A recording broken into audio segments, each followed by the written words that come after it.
2024 is the year of true communication. And I know maybe you think you communicate already. I know that I certainly used to think I communicated, and when I look back now, I think I was never actually able to communicate. I very rarely could speak where my feelings were involved. I could very rarely ever even get out a sentence that was comprehensive when I was in emotional reaction. I didn't know how to share my feelings without getting so worked up that I'd end up crying. And then that would get either embarrassing, or I used to think it destroyed my credibility. And how could I even ever get anywhere if I was just a mess of tears? I also had this thing. When I was a kid, there was this really, really, really big pink elephant in our lounge room. I learned that nothing is worth upsetting the apple cart. I watched my mum not say anything when she had opportunities to say things. And I learned that you don't express yourself if it means you're going to upset someone, especially your partner. These are the beliefs and the conditioning that I grew up with. My first relationship was just totally the result of that. I felt like I was walking on eggshells. I felt that every time I shared something, as soon as my partner started questioning me, I would all of a sudden lose all my guts and my courage. I became this blabbering mess. And then I'd like almost throw everything out and just go, oh, you're right. Like everything is just stupid. I don't even know what I'm complaining for. It's not worth speaking up. Oh, and how many times I've heard that with my clients. It's not worth saying anything. What does that mean? That actually means that you're not worth saying anything for. You're actually telling yourself that the way you feel is not of value. And like I can totally relate to that because, hey, I used to do it all the time. In my second long-term relationship, I sort of got the hang of being able to speak about my feelings.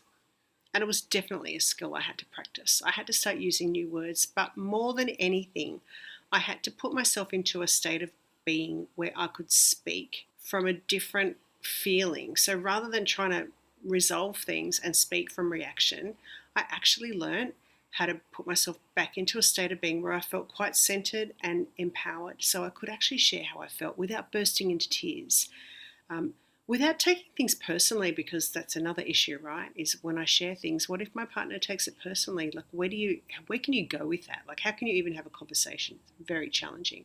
I learned that I could share what I felt and actually be heard. I learned how to set up an environment where I felt heard and safe.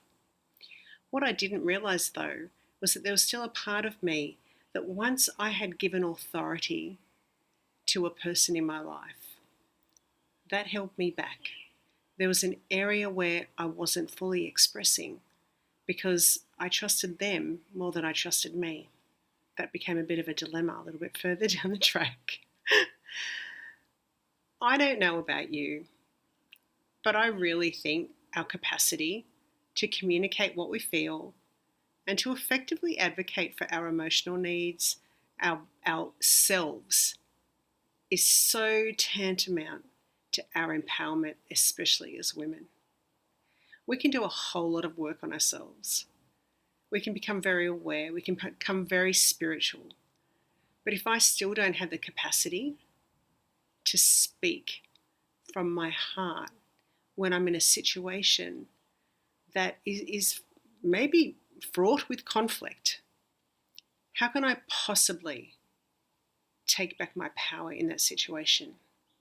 How can I possibly walk away from that situation and feel good, feel relieved, feel like I've grown? I used to be so used to walking away from situations and just feeling churned up. And I'd go to bed and I'd be like, it'd go over and over and over in my head all the time. And I'd think of different ways that I could say what I really wanted to say.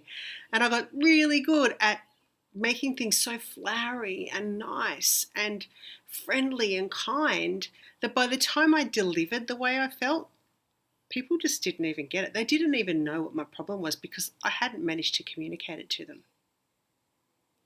The good news is that really all of us can learn how to speak from our heart, from our truth.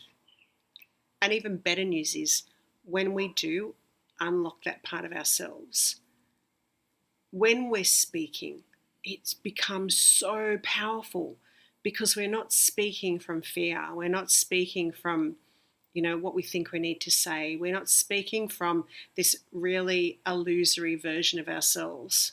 We're actually speaking from the true version of us, which is grounded and solid and clear. So, of course, my communication is going to be so much more effective. And the other thing that I've noticed is that when I can communicate from that place, I actually end up creating more connection in my life. And I feel closer, I feel more emotionally intimate with the person that I'm sharing with. Once you learn how to do it, we do have an influence over the people in our lives. We become to start to communicate by example. It's love in action. And when people see how we are in our expression, they want a little bit of that.